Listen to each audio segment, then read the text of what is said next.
The way I got into all of this, and it seems to me it's worth talking about because it's psychedelic, the word has in a sense been too narrow.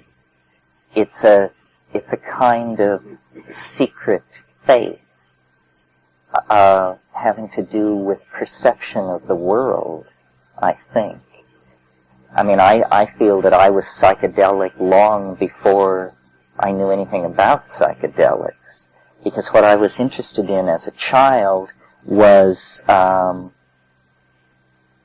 nature and complexity, but not simply nature and complexity, but a certain visual suggestiveness of mystery. So I was like a beetle collector and a butterfly collector, and it was this pursuit of iridescence was actually what it was.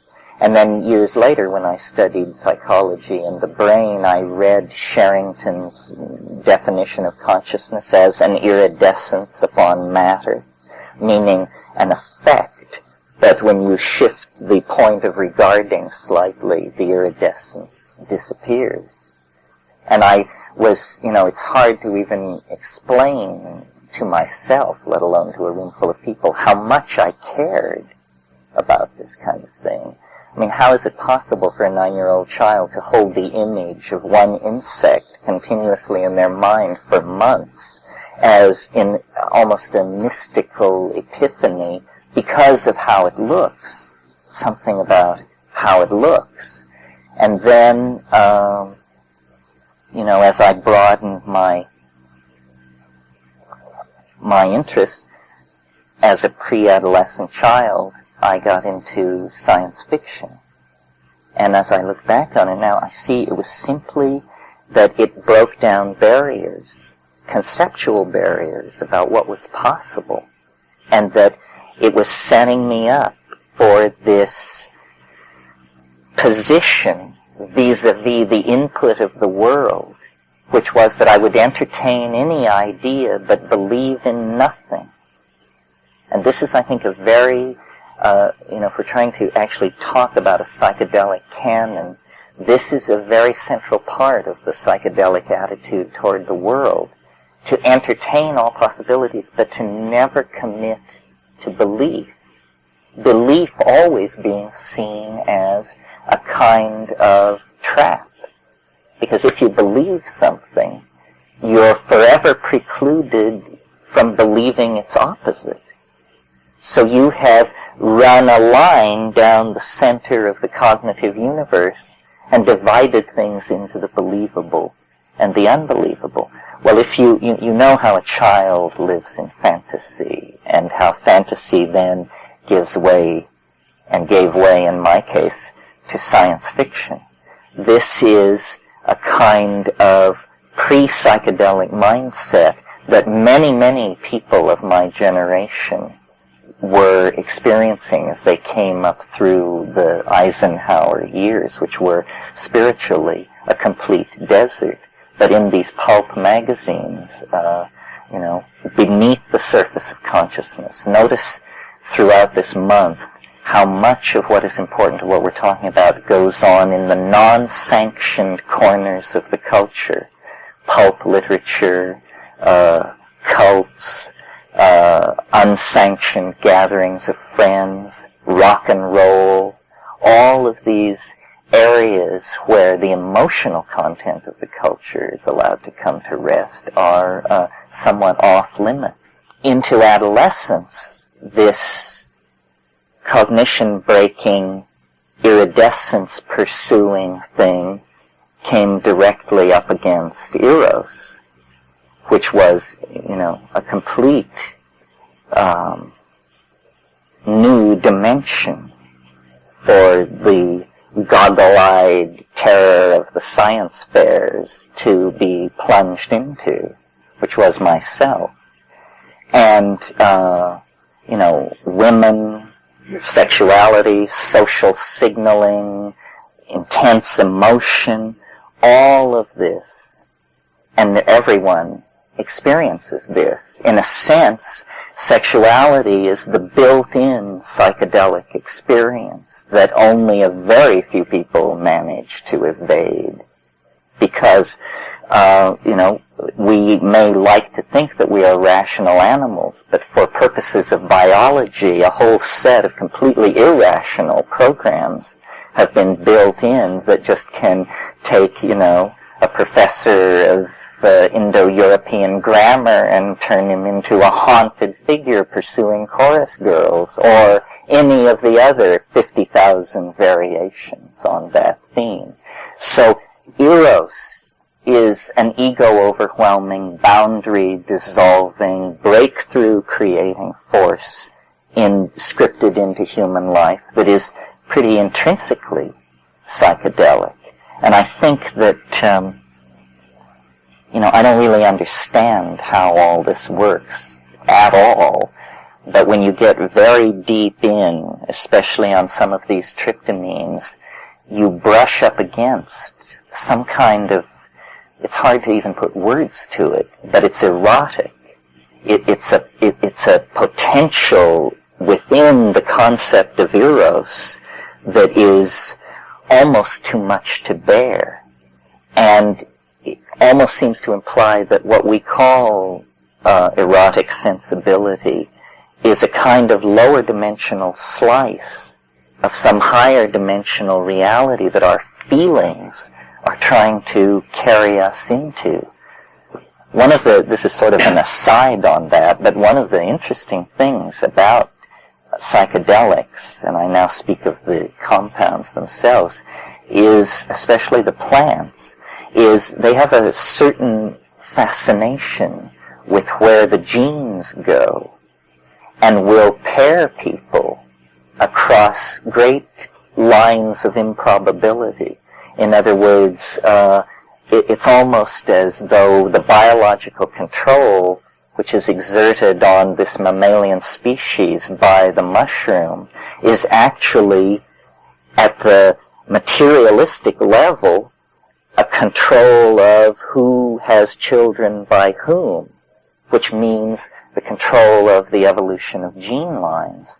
I maintain this is why the place most people feel magic in their own lives, even the most humdrum people feel magic in their lives, is in the matter of mate selection. Because, I was just down in the baths and heard a story this morning where a man said, I had a happy marriage for 7 years. It was perfect, and I run some kind of a company, and one day I got a telephone call. Someone wanted to sell me a new line of nails. And I knew when I heard the voice on the other end that my marriage was ruined, and that I would follow this voice and possess this woman, and so forth and so on, which he had done, for better or worse. Well, this kind of thing, where the most staid lives can be skewed off in other directions, is, in the old style of talking about it, it's an eruption of the unconscious. But where psychedelics are involved, it seems to be more a winnowing of the genes. So sex obviously has this deep, complex, multi-meaninged kind of feel about it that pretty much the rest of reality for most people doesn't, I think. The next step in my own evolution, and I feel like I am simply the fortunate beneficiary of a series of random events which were very fortuitous from my own point of view. In other words, that without having a whole lot of sense and with very little foresight, I very fortunately found myself in a lot of right places at a lot of right times. And the place I went after adolescence was political awareness and the discovery of what it meant. The goggle-eyed kid had conquered, or at least had a brush with the feminine, but then the next great item on the agenda was the community. And I was in Berkeley for the street uprising in 1968 and learned what a revolution is, not what it is from the point of view of the history books or the 11 o'clock news, but what it feels like, what it actually feels like to take and hold a place that's been denied you against the state. And what I learned from that, I think, is that one of the core elements of this psychedelic thing is freedom on the broadest scale. I mean, it truly is, and you will hear me use this phrase over and over again, boundary dissolving. And that's almost, for me, synonymous with freedom. This is what we want to do. We want to dissolve boundaries between the rich and the poor, the feminine and the masculine, the living and the dead. All boundaries do dissolve in the psychedelic experience. And the social metaphor that captures this is revolution. Revolution is an eruption from the unconscious. It is not a reasonable thing. It has a logic of its own. It's as though the overmind reaches down into the mechanics of political process and says, no, it won't be that way. It will be this way. And, as you watch this thing in China unfold, the revolution that I went through was child's play. But the revolution going on in China is about consciousness. I mean, God, the notion that, people were selling John Stuart Mill in translation in Tiananmen Square like hotcakes brings a tear to your eye. I mean, it's incredible. And as I said on Friday, the psychedelic dimension lies directly ahead of us. It is permission for cognition, permission for revolution and resolution of the contradictions that have emerged out of 500 years, 1,000 years of practicing culture in this particular way that we've been doing. It just doesn't work. Well, Abby Hoffman said that the first duty of a revolutionary is to survive. And so my political career reached a point where I had to choose between exile and martyrdom. Hope that you should be so lucky, because both choices are heroic, you see. But I chose exile, which brings me to the next of these psychedelic metaphors, or these psychedelic styles that have nothing to do with the compounds, and that is travel. Travel. Some of you are traveling, I know, because you have accents from far away. So you probably know what I mean. But the people who don't go anywhere are in danger of missing a major point about what is going on. So my traveling began very tentatively, and I went to Israel, and then I went to the Seychelles Islands, and then I went to India, and then I got in trouble, and then I couldn't come back. So then I had to be who I said I was, because I had essentially been making a tour in order to return to Berkeley and slay women with my tales of daring do. But I got caught out there halfway around and had to stay not the planned 3 months, but years and years and years. And India and Indonesia and the Amazon and Tokyo and just, a series of scenes where my life seemed, I used to say I never sleep in the same bed twice. I also came to realize then that what happened to me in 10 days was more than happened to my friends back at home in a year. Because I would see, 3 countries, 5 cities, 18 ecosystems, 5 cuisines, so forth and so on, in 2 weeks. And for them, they were living out some kind of machine-like existence. Nothing is as boundary dissolving as, except psychedelic compounds, as travel. Travel is really up there.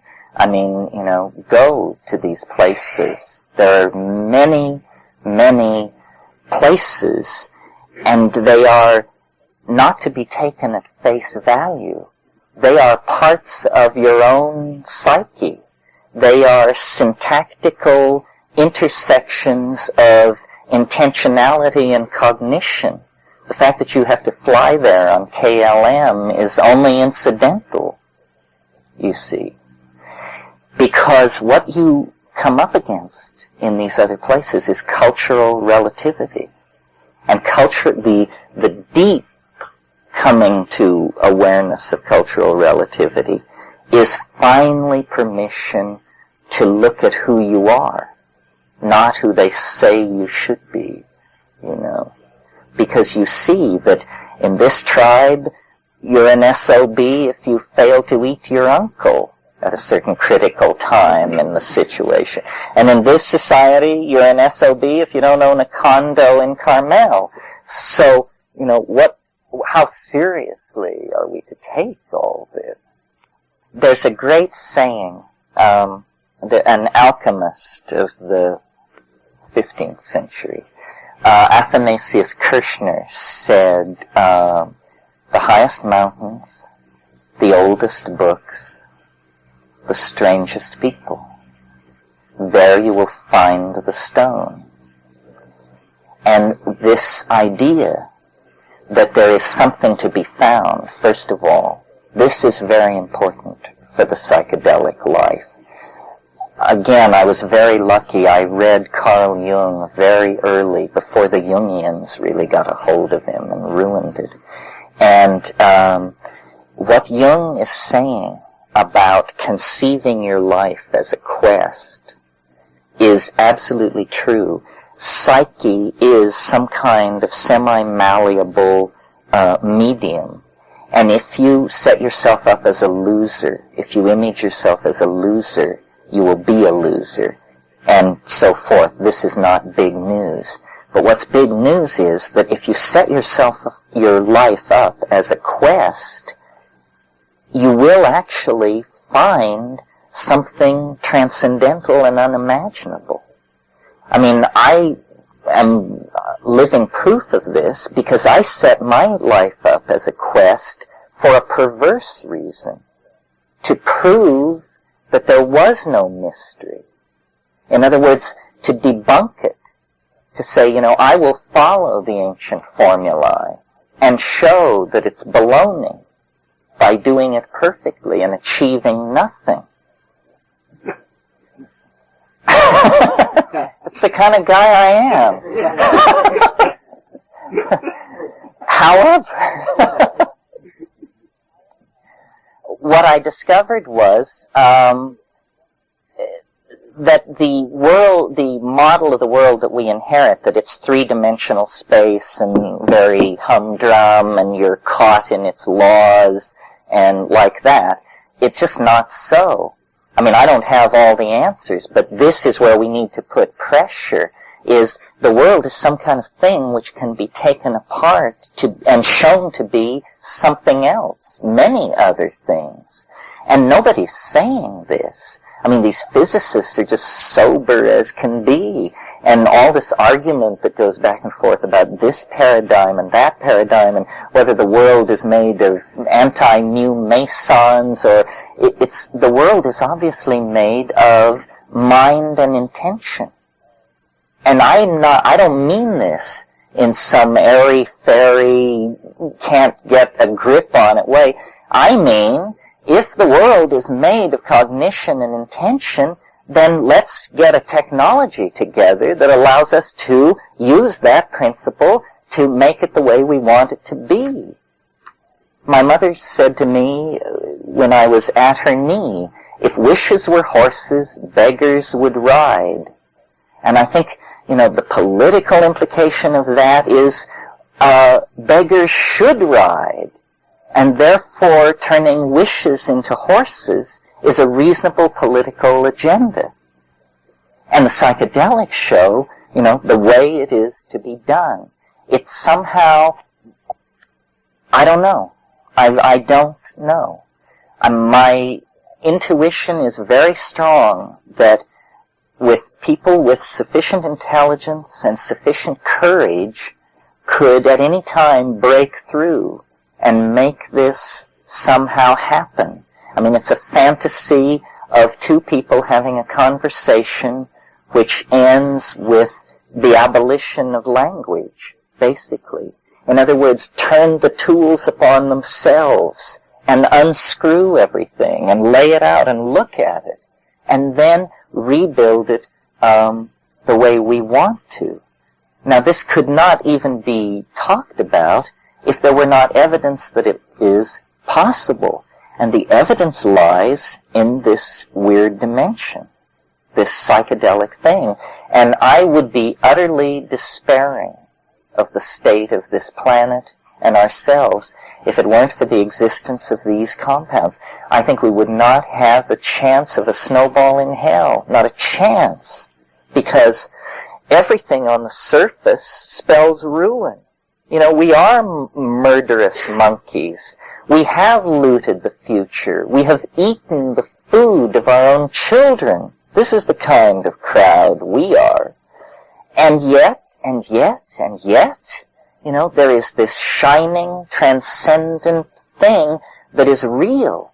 And this is what I hold against all the priests and gurus and rishis and roshis and geishas and babajis around, is they don't explain that what they're talking about is real. I don't even think they know that it's real. Perhaps they're just, parasites on an idea. But it is real, and it is possible to manifest it. The problem is that we are so perversely committed in the way we invest energy. I mean, a modern, well-equipped fighter plane costs $75 million. The United States government orders them in lots of 500 at a time. Do you know what $75 million would do to consciousness research in California? The cost of one fighter plane? I and the people I know and the people they know could deliver the millennium for that kind of money if, the law stood back. Because what we're talking about is a correlation of data that has gone on now for 400 or 500 years. Botanical data, chemical data, human data, anthropological data, data about language, data about complex systems generally, mathematical models, dynamics, chaos theory, so forth and so on. These are the tools out of which an understanding of the dynamics of mind can be created. And creating an understanding of the dynamics of mind is the way out of the political logjam. No amount of haranguing and preaching is going to do it. It requires a breakthrough to the mechanics of ourselves. That's what it basically comes down to. That we must see ourselves as potentially salvageable, reprogrammable, and worth saving. And I think that because the psychedelic experience is not bound in history, but in a way is a morphogenetic field amplifier of our species. I mean, if you think of the Sheldrakean model of morphogenetic fields, and then imagine that they cannot be detected by radio, they cannot be detected by any electronic means, the field is too subtle. But if you imagine that mind is a quantum mechanically indeterminate and delicately balanced enough system that it can actually resonate to the presence of the morphogenetic field, then you begin to have a theory of what the psychedelic experience is. It's the experience of the transcendent dimension of every object. And every object has a transcendent dimension, more than one. I mean, it has a dimension which extends into the past, it has a dimension which extends into the future, and it has a dimension which is orthogonal to any of these, that is the internal horizon of its own transcendence. Now, this kind of talk is Whiteheadian talk. Whitehead, in the 20s and 30s, actually created a philosophy, a rigorous metaphysic, entirely capable of working in a psychedelic environment. Had he written it in Sanskrit, he probably would have had a wider audience. But he wrote in plain English. So if you're interested in a metaphysic of the psychedelic experience, where you actually take it seriously and say these things which we perceive, the dissolution of boundaries, the recombining of form, the transience of form, the transience of meaning, the coming together of actual events in a real world, and the dissolution of those events into a world of potentiality. This is all Whitehead type stuff. Some of you may know the notion of memes. A meme is the smallest unit of an idea. It's to ideas what genes are to biology. And memes compete in the same way that genes are competitive in an environment. A meme can be copied. I can tell you something and you can tell someone else. The meme has been copied. A meme can be repeated. I can say the same thing over and over again to different people who then copy it and take it away. But in the same sense as a gene is only effective if it remains faithful to its original, the meme must remain faithful to its original. And the only way we can correctly copy these memes and pass them among ourselves is through clarity of understanding. So it's always this pressure on clarity. Nothing should be ambiguous. I don't believe in it. You know, I believe that understanding passes everywhere, and that a thing is not existentially apprehended in some sense until it is understood. And as far as what understanding is, it's simple. It's nothing more than the perception of connecting pattern. So that here is a data field. Could be a beach full of people or a great corporation or the history of England. A data field. What patterns do you perceive in it? The more patterns you perceive in it, the more you understand it. And there is no bottom to this. I mean, understanding just falls through the phenomena of the world endlessly. Essentially, it's about communication. That most of what we say and do, even though we may define ourselves as wide-ranging intellectuals, most of what we say to each other is incredibly animalistic and low-grade data exchange, because we're not used to pouring the energies of cognition into articulate speech. We just tend not to do that. But actually, it's at this stage of things the closest we can get to hardwired telepathy. You know, honest, straight talk that draws from as deep as it can, and a search for. Well, Blake said this thing. Let's see if I can get it right. He said, "The truth, if it is told so that it is understood, must be believed." In other words, if you hear it and you understand it and it's so, you will automatically give allegiance to it. This is because we resonate with some kind of ground of being that is below the speakable and yet supporting it.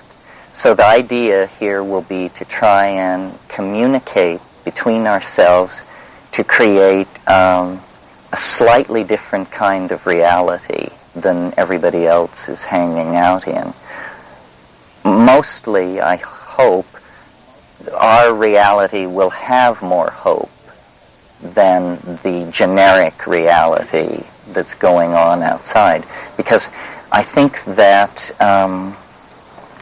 there's a lot of data on the table now, more information than ever before.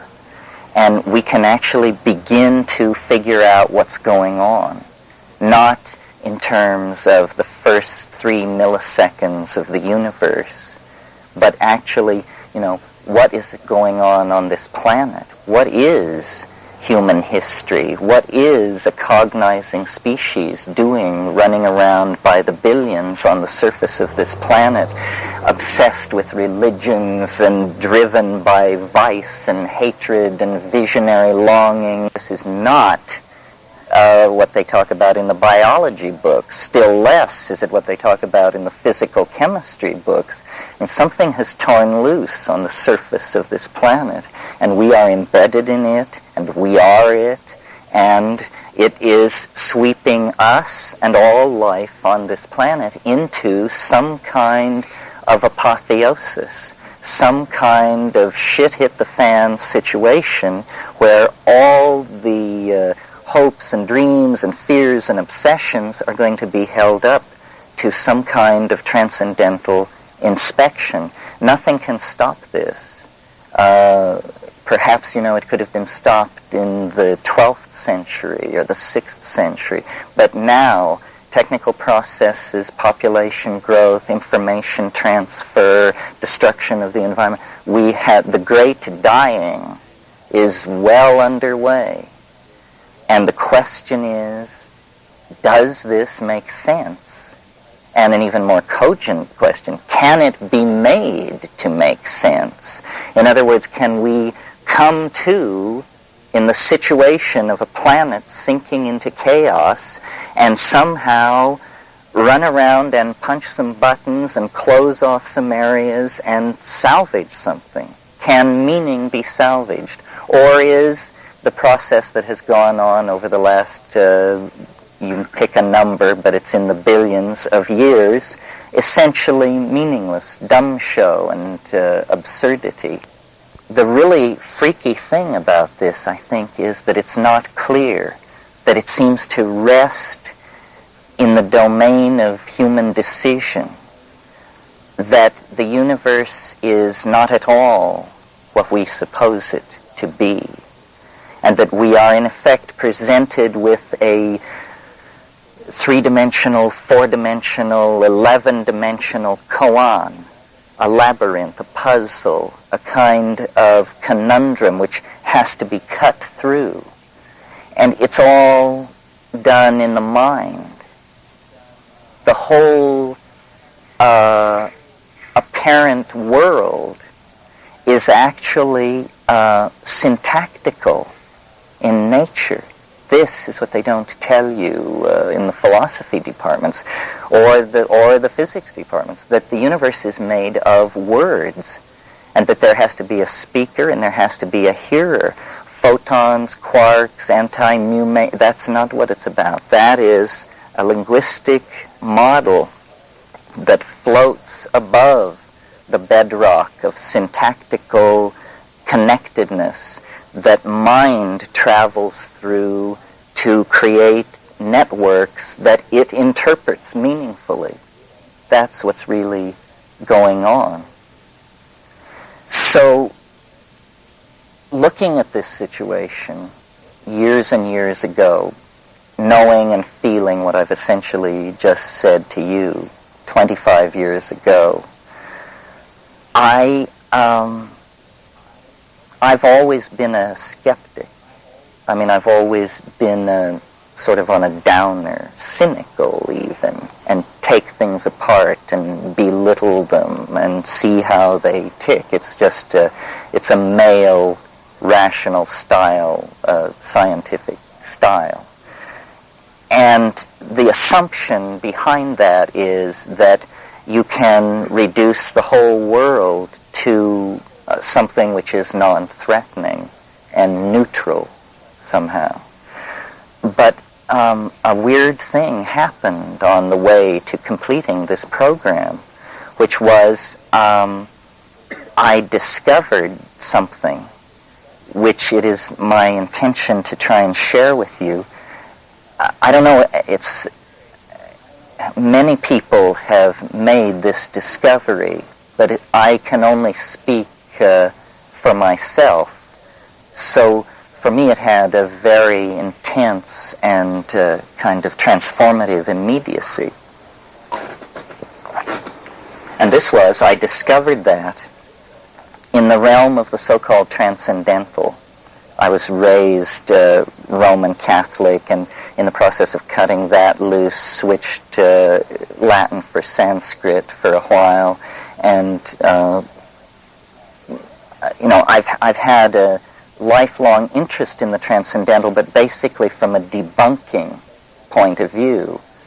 In other words, not for me sweeping up at the ashram, not for me the ambiguities of Babaji. I mean, and in India, the tack which I always took with these people was, what can you show me? Anything. Because talk is cheap. God, if I don't know that, who does? So a line of patter is completely non-convincing. Well, it's not to be found in those traditions. What I'm trying to say is that when I put pressure on the spiritual domain, the only people who could deliver were shamans with a history of use of hallucinogenic plants. And an awareness of this came to me, say, as early as 1967, and I began to pursue it. At first I pursued a pharmacological basis behind Tibetan shamanism. The pre-Buddhist shamanism of Tibet is called Punpo, and I went there thinking that their art could not possibly be what it is unless they had access to hallucinogenic plants and were using them. Well, I was, 22 years, I didn't know anything. I didn't speak these languages. I had no notion of the task that I was setting up for myself. But later I went to the Amazon basin, and there is extant and thriving a rich shamanic tradition of hallucinogenic plant use, and they can just convey you into astonishing dimensions. And it's those astonishing dimensions that will form inevitably the focus of what we do this month, because we need to run it as a headline. It goes something like this. Scientists discover nearby hyperobject in alternative continuum. It's that sort of thing. It's that by pushing the psychedelic experience, we can satisfy, and let me define pushing there. I mean putting a great deal of research pressure on the tryptamines.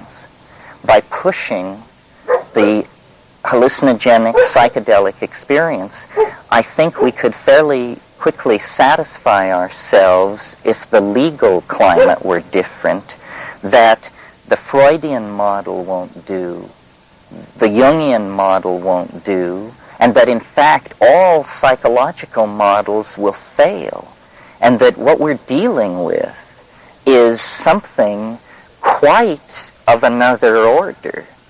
And I am not one to reach for, the metaphors of spirit with the connotation of moral opprobrium and all that. But there is a dimension which is accessible to each and every one of us. This is the primary thing about it. It's accessible, that is so appallingly, titanically, and bizarrely different than the continuum that we're currently residing in, that it seems to throw doubt on the entire effort to understand the world as it's been carried out over the past 1,500 years. In other words, there is an object in this mental space which, as culture-creating creatures, we are attempting to colonize and invade this cultural space through the concrescence of language. In other words, through exteriorizing our ideas as tools, we are invading this cultural domain, and the psychedelic tryptamines, and very recently discovered, by the way. I'm doing a book for Bantam, and I have to go through the whole history of these things, and to my amazement, the indole hallucinogens actually were never studied.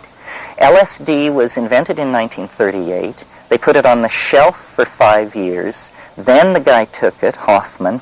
He said it's a hallucinogen, but the war was raging. That was 1943. It didn't actually make its way into the journals until 1947.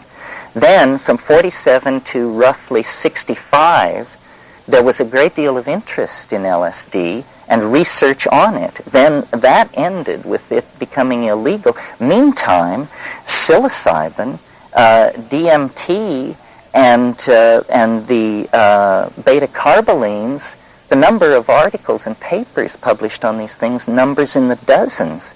In the case of DMT, it's under 10. We're talking now human experiments, not rat slicing and physical chemistry, but actual human data.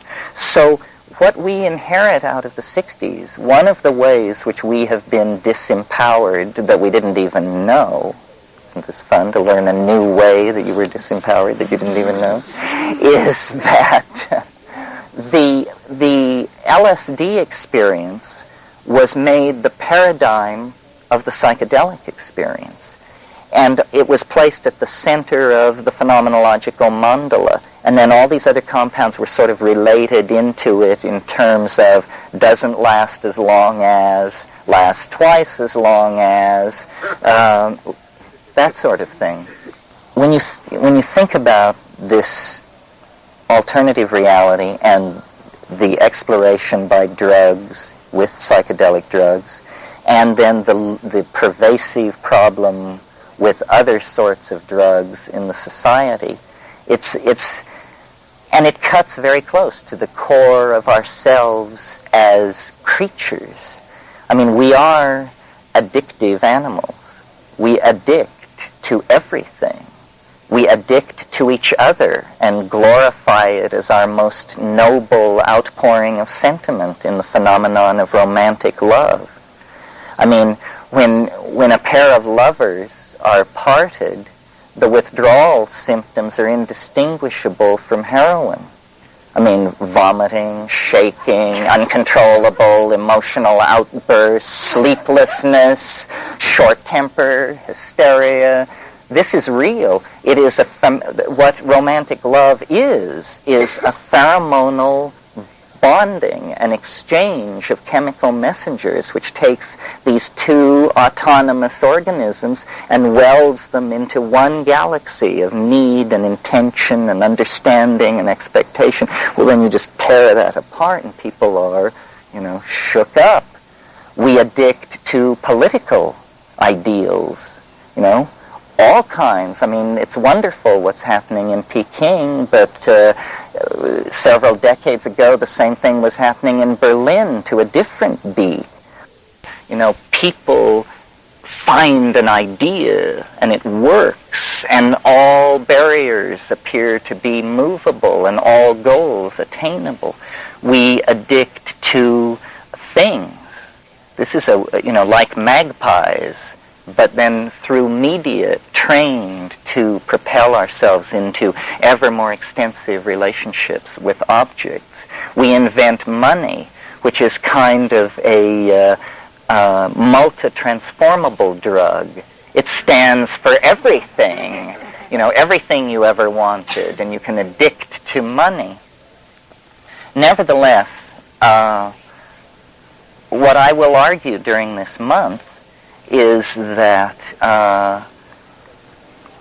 that this is not a bad thing, that we have a secret history that I will try to convince you of, and you should try to convince me that I'm wrong, and we will argue over the secret history of the human race and why it is, therefore, that we are as we are, and why it is that these psychedelics are not some peripheral issue of screwballs who can see God in a cabbage, but that, in fact, the issue of psychedelics is directly on the tracks of the onrushing locomotive of rationalist, paternalist, schlockoless society, and that it ain't going to go away, because what we're talking about here is a nude part of the human mind.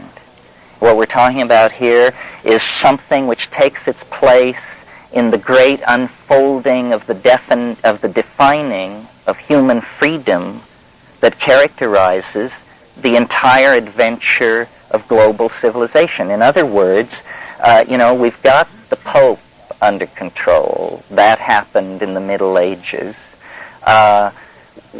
Slavery has now been generally embraced as a bad thing to be into, and we've gotten that on the books as a bad idea.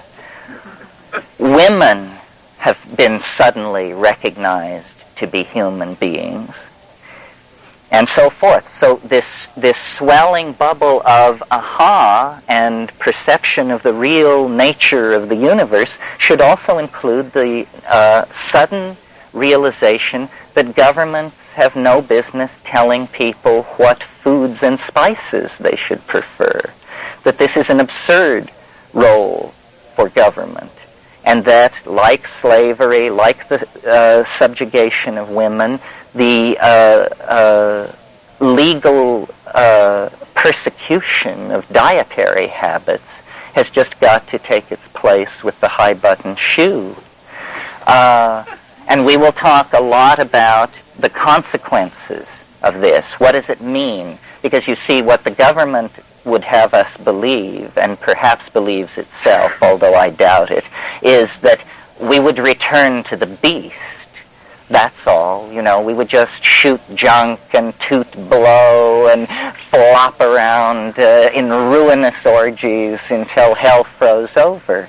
And they, wiser, sterner, more disciplined than ourselves, represent the edifice of moral authority. This is a I'm doing it for your own good trip, see? And actually, this is all hypocrisy, and we will talk about that, the roles of governments in the promulgation of drugs and drug cartels, and how, this is what I learned doing this book for Bantam, is that drugs have always been there and have always been manipulated by governments. I mean, this is almost what money was invented for, was to do dope deals. And, I'll show you what I mean as we get into it. But I want to return for a minute to the transcendental object, because that's the part which gets me off the most. It's taken me a long time to believe what was actually happening, in that I always said I could believe it if I read it in the newspaper, but I can't believe it because it's happening to me, or it's happening so near to me. But I just, it hardly now seems to matter. And what we just have to do is to try and talk frankly based on our the experience which each of us brings to this about, the thing. How much of it have you seen? Well, what do you think? How does it cast its shadow into your life? What is it? Because I talk on these subjects, I am a sort of a nexus point for information, and I gather stories, and I see that, science and rational philosophy and all that stuff is going on over here quite to its heart's content, while hundreds and hundreds, if not thousands and thousands of people, exactly like ourselves, are logging in these experiences, which are, absolutely off the scale. And I just don't, there are a lot of people having problems. People abducted by UFOs, people visited by Whitley Strieber's triangle face. That's not where I'm coming from. I have nothing but scorn for all weird ideas other than my own.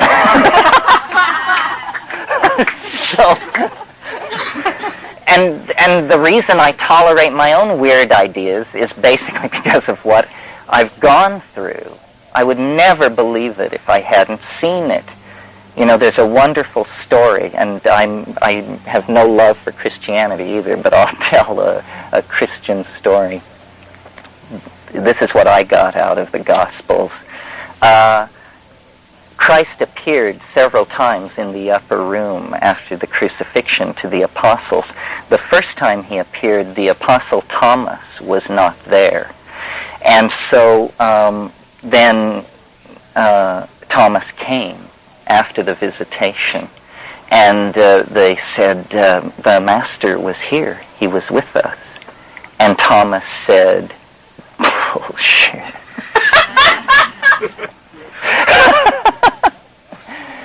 And they said, no, he was here. And he said, unless I put my hand into the wound, I will not believe it.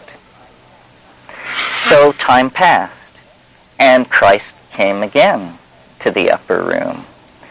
And Thomas was there among the other apostles. And Christ said, Thomas, come forward. Put your hand into the wound. And he did. And he did. Now, the conclusion that I draw from this story is, alone of all human beings in human history, Thomas the doubter touched the incorporeal resurrected body of Christ. Only the doubter was allowed that privilege. For everybody else, the show. And I just take that absolutely seriously. I think that God, or he, she, or it, loves the doubter and prepares treasures in paradise for the doubter that eclipse anything. And the method has worked for me. And I have seen absolutely astonishing things. I'm sure many of you have too. I have seen things where I had perfect confidence that no human being had ever laid eyes on these places before. And I'm sure you have too. Because that's how big it is in there. It is, the further in you go, the bigger it gets.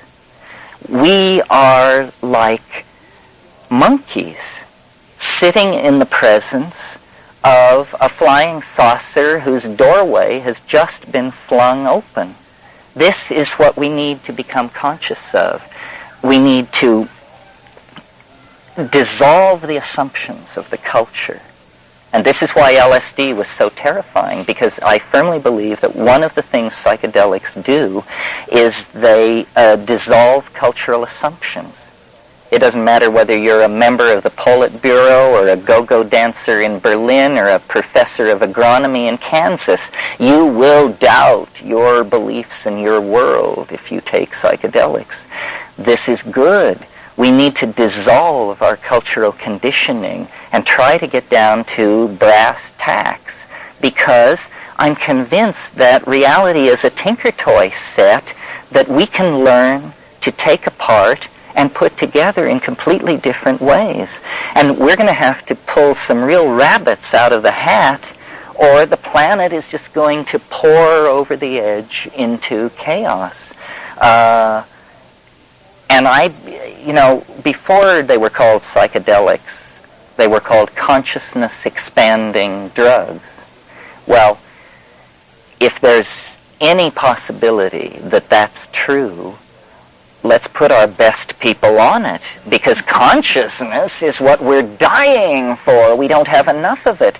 We can't feed the hungry. We can't manage a global economy. We can't hold down guerrilla warfare. We can't cure AIDS. We need to get smart. And if this stuff has anything to do with getting smart on any level, even for 1 in 1,000 of those who use it, pour it on. We can't stand around like a bunch of nitwits just watching the planet burn down around us. Now, it's very touchy, this whole thing, because it is literally and perhaps metaphorically as well illegal, forbidden territory. We're like South Pacific Islanders. We have taboos, Bring this plant into your house and you must go away to the big slammer for a while. This is a taboo. My position, which I don't suppose I should say I advocate it, because as I understand it, that's one higher level of federal crime. So here is my position, but I don't advocate it. Is that people should be able to do whatever they damn well please. That government is for the convenience of people. And in particular, in the United States, we already have in place a clause which says life, liberty, and the pursuit of happiness are inalienable rights. Inalienable. That means government cannot interfere with these rights. Well, pursuit of happiness, I don't think you have to be a shyster to believe that pursuit of happiness covers experimenting with psychedelic substances. Seems to me perfectly clear. I think that, part of what I do as I speak around, and I suppose I should say it here because I imagine some of you will end up psychotherapists or are psychotherapists, is that, without an understanding and a familiarity of the psychedelic experience, you should be sued for fraud if you're practicing psychotherapy, because the dynamics of the mind, isn't that what psychotherapy is about? Well, you know this much unless you have had a variety of psychedelic experiences. That's where the confirmation of all this theory is, and that's where you find out what you're running from. It isn't that it is a psychotomimetic, as the government researchers hoped it would turn out to be. It's simply that it plays all the changes. It pulls out the stops and it plays in the major and the minor keys, and you see it all. This is indispensable for psychotherapy. And if you look at the cure statistics on alcoholism with LSD, it's phenomenal before LSD was made illegal. Now, I understand, I don't believe these are chemical cures to drug dependency. That isn't how it works. It works like this. You take LSD, you're an alcoholic or a junkie, you take LSD, all your illusions and defenses are dissolved. You see that you're killing yourself and that you're a pathetic wretch and that you're destroying yourself and the people around you, and then you come down.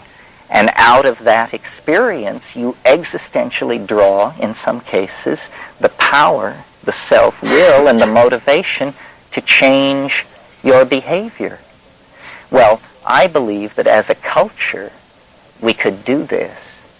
And this comes perilously close to sounding like everyone should take LSD. I don't believe that. I think that it's a calling. It's a kind of a profession. It's Well, shamanism is the best model. And I think that the rebirth of shamanic awareness is part of a much larger cultural phenomenon, which I call the archaic revival. I hate the term New Age. I think it's just, 11 o'clock news stuff. But the archaic revival is a notion of a series of integrated trends that have been going on for over 100 years that are the actual turning belly up of Victorian Christian scientific male-dominated materialist civilization. It begins with phenomena like pataphysics in the 1880s in France, and surrealism, and Freud, and Jung, and abstract expressionism, and even the Nazis had a piece of the action because of their understanding of how ritual and propaganda, and Goebbels was the architect of the German archaic revival, and LSD has a part of it, and what it is it's an intuition that to save ourselves from what we have done, we must reach far, far back in time for a stabilizing metaphor, not as the Renaissance did back to classical Greece and Rome to create classicism, which of course all happened in the 15th century, but further back to prehistory, to a time when people and nature lived in a kind of balance. I don't mean just any time in prehistory. I mean essentially the post-glacial period called the Magdalenian, about 19,000 years ago, when the glaciers began to melt and the Sahara turned green again, and the cave paintings were done at Lascaux and Altamira. Bone antler technology was invented. It was the great springtime of our people, and the last springtime of our people. And then we came down through. But in that time, in a partnership society, and this is Rian Eisler's term, and I will talk about that through the month, in a partnership society, there was no oscillation between a matriarchy and a patriarchy. There are dominator societies, and there are partnership societies. And gender has nothing to do with it. We can entirely overcome the bullshit about gender in talking about cultural forms. It's dominator versus partnership. And the partnership society that existed in those times was the quintessential expression of a symbiotic relationship. And this is a new idea that I want to get across during this month, which is our anxiety, our angst, our wandering in the wasteland is because there's something wrong with us that we don't know about. What it is this: we are symbiotic creatures. We require a relationship with a certain plant. And if we don't have this, we go slightly bananas. And this symbiotic relationship was disturbed about 12,000 years ago.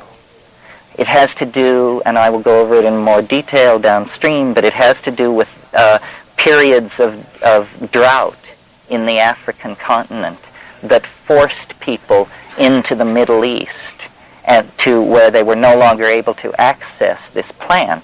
Then begins what we call human history at the 11,000 BP point, at places like Jericho and Çatalhöyük in southern Anatolia. What's happening with human history is a perhaps not even articulated, but nevertheless restless, driving search for substitutes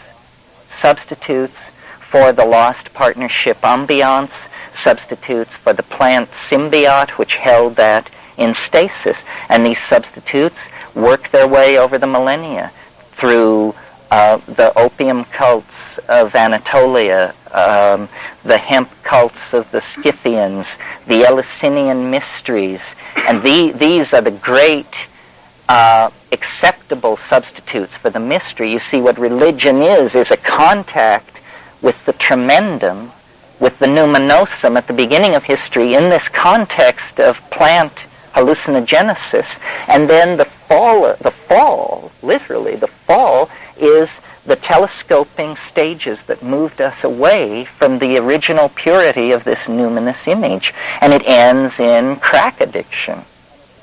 It's all about substances. This is why we frantically search the universe for what my friend Leo Zeff used to call the perfect high. That's what we're looking for. We can't help ourselves. Whole cultures are doing it. And they don't think of it as a drug. They think of it as an epiphany, a religious system, a set of sacramental buildings, or a city organized on a divine plan. But what they're trying to do is restore order.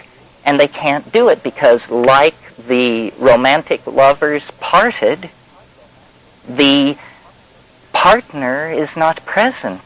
The completing anima image is simply not there. And so we are restless, violent, neurotic, repressive, migratory, destructive, self-negating, so forth and so on. I think that we're coming to the place where we can actually begin to take an idea, like what I just said, and amass evidence for and against it, and try to then cure ourselves.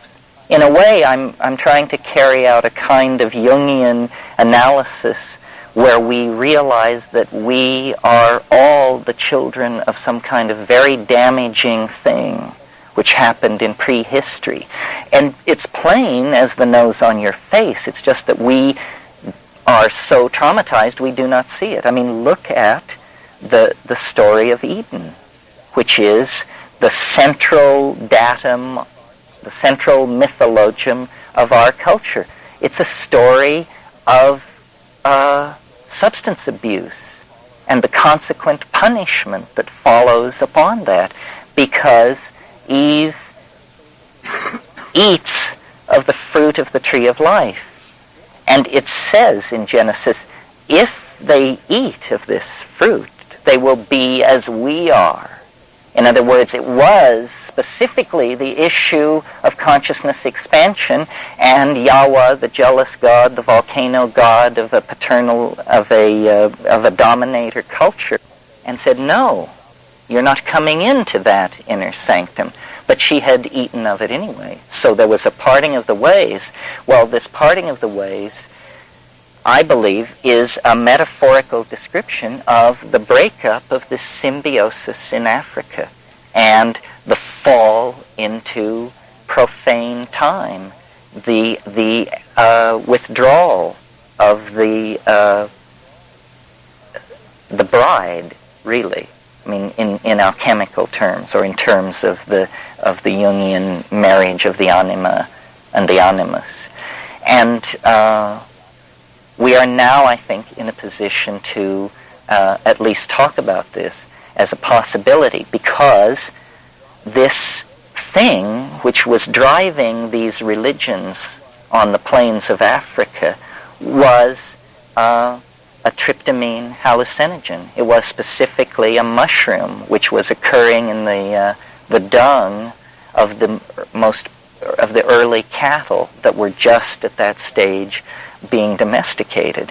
Well, the experience which that mushroom induces in us is no less overwhelming and transcendental and incomprehensible than it was to those people 15,000 years ago. We have nothing up on them. In fact, we may be in a worse position to understand it, because our language is now carrying a millennia-long legacy of paternalistic, egocentric, materialistic and empirical biases They may have possessed languages that far better commanded the true modalities of the transcendental object than do our languages. So the archaic revival is an invitation to historical humanity to view itself as a kind of prodigal son and to abandon the wandering in history, the peregrination in history, and to return to the archaic fold with what has been learned. And what I will suggest to you that has been learned is the purification and rational analysis of the sine qua non of the whole shtick, which is the hallucinogenic compounds. In other words, human history is a dipping into matter, a kind of Faustian pact to come away with what the shamans of archaic times were approaching by a natural means. Well, let's see. It means I've talked for about an hour. Are there questions? Yes, I'd like to hear you talk a little bit more about language and words. I read somewhere, I can't remember exactly where, if silence is the reality, then all words as intrusions lie. And when you said that reality is made up of words, and yet it seems to me, aren't you talking about, rather than you talking about it? Yeah. Yes, well, that's a good question. My brother said a funny thing one time. He said, has anybody noticed that as you expand the sphere of understanding, the surface area of ignorance necessarily grows larger? So there is this paradox that as we understand, there becomes more and more that we don't know. What I am interested in, and it may not be the highest value, I'm perfectly willing to agree that it perhaps isn't, is communication. So I can't do much with silence. But I do, I think, grant it primacy. What we're trying to do, but also, you know, I have to say, and I suppose it's good to say it in the early phases, I try to be rational and analytical about what I'm dealing with, and I don't even know if I would agree that the psychedelic dimension is a spiritual dimension. In other words, all I'm willing to say at this point is it's another dimension. Trying to turn it into something which would make us better people or worse people, it doesn't seem to operate like that. William Burroughs had the notion that he said language is a virus from outer space. It's possible that language is some kind of higher order organizing principle. It only arises in the most highly organized higher mammal on the planet. And to those of you whose hearts leap to the defense of dolphins, magpies, and honeybees, good luck. But, because it ain't King Lear, that's the point. You see, it isn't Milton. It's something, but it isn't. I mean, language has a force and a dynamic of its own. Perhaps it is a virus from outer space, inhabiting us, using us to articulate sound. I'm fascinated by the mystery of language because it's very central to understanding what psychedelics are. Why do I say that? Because, and I will refer again and again to DMT, dimethyltryptamine, as the most interesting for many reasons of these psychedelics. But today I just want to mention one aspect of it. In the trance that overwhelms you when you experience this hallucinogen, it only lasts for a few hundred seconds. And in that place, there are entities that are making sounds which visibly condense before you. In other words, language has the potential, I swear to you. In other words, this settles a question. Language has the potential to be seen rather than beheld.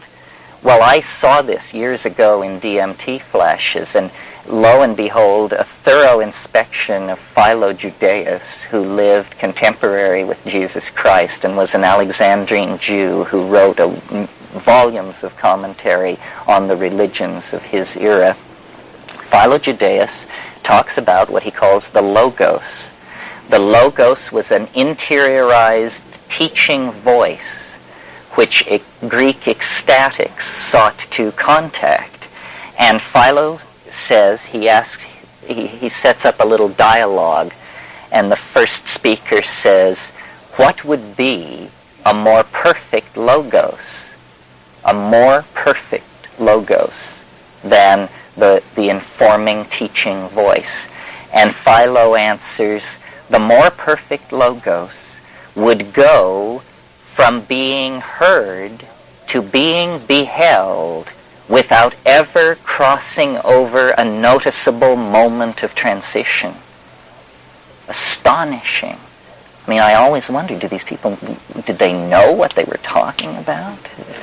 What did it mean to them? What did it mean to him to write that sentence? Well, we'll never know, so here's what it means to me. It means that the program of language is an open-ended one, and that we are dynamically caught up in it, that we are language. That's what distinguishes us from those who chirp and twitter and romp in the trees, that we are language, and that language is evolving, it's changing, and that in fact what we call culture is nothing more than a kind of shock wave trailing behind the forward edge of this language-making capacity, because you can't invent it before you can say it, you can't sell it before you can describe it, you can't do anything with it until it exists as a commandable set of syntactical connections. So in one sense, and I will carry this forward over the month, what the psychedelics are for us as a species, rather than for each one of us as an individual, what they are for us as a species is an enzyme that catalyzes the language-making capacity. What is an enzyme? An enzyme is an organic catalyst. What is a catalyst? A catalyst is a chemical agent which causes a chemical reaction to proceed faster than it ordinarily would without being consumed. The catalyst is not consumed. So I think that the astonishing proliferation of cultural effects, languages, religions, ontologies over the past 40,000 years out of nothing, because before that human organization was, it was dull back there for 1 million or 2 years. There was, so far as we can tell, no material culture at all. Now, you may wish to defend that it was wonderful, but you will find you have no evidence for it. But suddenly, after staying stable for 1 million years, the human brain size doubles almost overnight, and there is this cascade of cultural effects. I maintain that it has to do with pastoralism as a behavioral habit, bringing these proto-hominids into contact with psilocybin as a dietary element, and that psilocybin specifically catalyzed certain qualities of the human organism that worked to its evolutionary advantage, such as consciousness. Can you imagine a more multi-purpose, mutational, adaptational change that would serve you well than being able to think clearly? If a flatworm could think clearly, evolutionary horizons would open before it, or any other organism. It's like a super non-specific immune response. You can handle any problem. Give me a problem. I'm a thinker. I can handle it, So the catalysis of language, well then, it only ceased 2,000 years ago at Eleusis, when triumphant Christers stomped out paganism wherever they found it, and all of these mystery religions were driven underground and forgotten. And it has to do, there are other factors, such as the botanical scarcity of decent hallucinogens in the European ecosystem, but, details which we can talk about. But the point is, 2,000 years is all that we've been away from this. And in that 2,000 years, we've elaborated the most lethal set of assumptions and cultural conventions ever brought forth. I mean, war, before people used to knock each other on the head, but in the hands of these unstoned dominator types with this linear linguistic bias, which then is totally reinforced by the printing press, well, you see, it's a suicidal cultural style. Well, one of the things that I think happened in the 60s that supports my case, in the wake of LSD, you see a tremendous enriching of language, endlessly sneered at by those who don't talk that way. But, it introduced the notion of the vibe, the ego trip. These are worthwhile concepts. The bummer, the flashback. These are linguistic pearls that, crystallized out of that experience.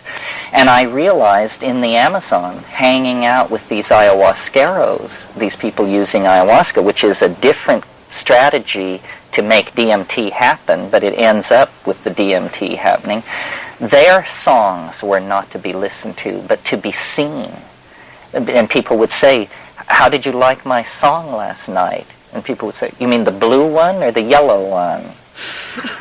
And so, you see, I believe that the psychedelics are working at the cultural level to promote language, but also it's not simply a linear enriching of language. There's also something going on biologically, that language is actually gaining in the vertical dimension in its beholdability. And this is taken very seriously in the Amazon, because these small hunter-gatherer groups, where there's big pressure on protein and there's no room for mistakes, they guide their societies by taking these drugs together in a group situation, and collectively they see, whatever this means, they see and they model what their future is going to be. It's true telepathy.